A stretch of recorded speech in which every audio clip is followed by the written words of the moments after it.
Magandang umaga po sa inyong lahat.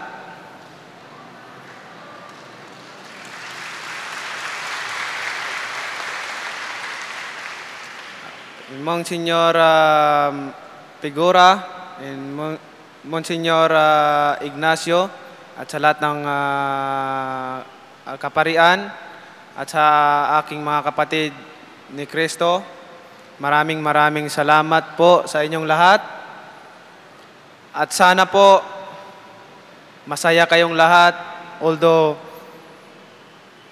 gusto ko man na mabigyan kayo ng magandang fight nung nakaraang Sabado, wala po tayong magagawa. Yun po ang gusto ni Musli, tumakbo ng tumakbo. Pero gayon man, masaya po tayong lahat dahil nakapagdala po ako ng karangalan sa ating bansa.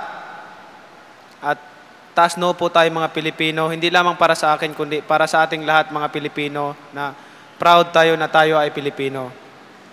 Gusto ko pong ipaalam sa inyo,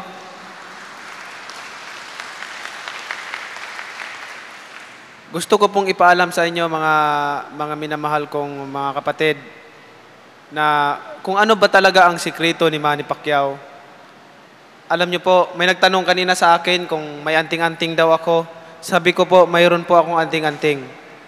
At yung anting-anting na yon, pwede nyo rin pong maging anting-anting.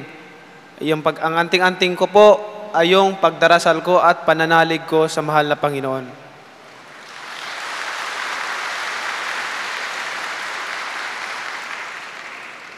Kaya po ko po nasabi ito sa inyo dahil gusto ko pong ipaalala palagi sa inyo na ang Panginoon kasama natin palagi. Kailangan lang sa puso natin ay manatili ang pagmamahal ng Panginoon. Gusto ko po kayong tanungin, pakiramdaman nyo ang puso nyo kung pag-ibig ba ang nasa loob niyan ngayon. Pag-ibig sa kapwa, pag-ibig sa mahal na Panginoon. At gusto ko pong ipaalam sa inyo na sana po magdesisyon po tayo na desisyon na hindi po labag sa mahal na Panginoon. Sundin po natin ang utos ng mahal na Panginoon, hindi po utos ng tao.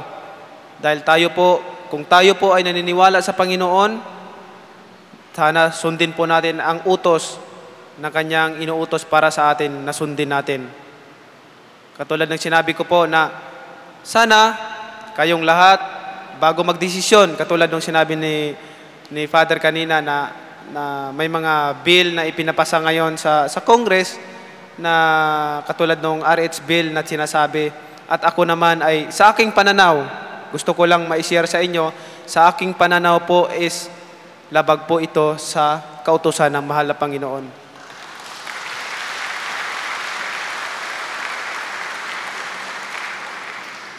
Unang-una po, pangalawa po, hindi po ito ang solusyon para lutasin ang kahirapan.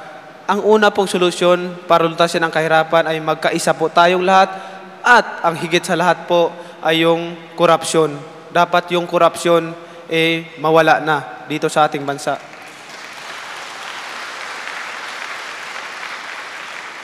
Kaya ko po inaanyayahan ang lahat na magsuot ng dilaw, ang dilaw sa pagkakaisa nating lahat, na tayo magtulungan para sugpuin ang korupsyon.